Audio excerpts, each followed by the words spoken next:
So if you want to get rid of this ugly monstrosity, stay tuned to the video.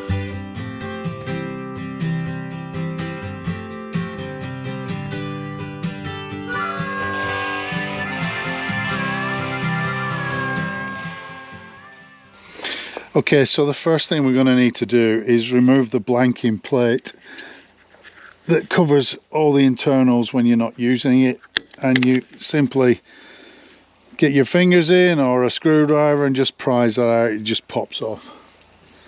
The next thing we'll need is a T20 Torx key, and we'll undo the 4 screws that hold the bracketry in place, or we'll loosen them off for a start. And before we remove that, just so things aren't dangling down, we'll go ahead and we'll cut off these cable or zip ties that secure the cable to the bar. So we'll undo the 4 screws, leave them a little bit loose for now. Grab our side cuts. 1, 2, and 3 zip or cable ties, depending on where you live and what you call them. Okay, so the next thing we'll do is completely loosen the 4 sockets, T-sockets, and we'll take the whole unit off.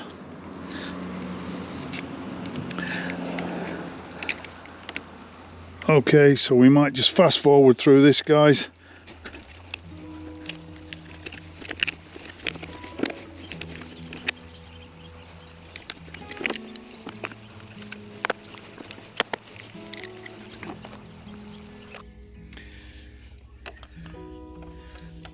So as you can see, I've loosened the nuts, cut off the cable ties, and then the cable tucks down behind there. Now I'm filming on my phone to try and get into a tight gap, and what you should be able to see down here in the bottom, if I can point to it, is where the cable comes in.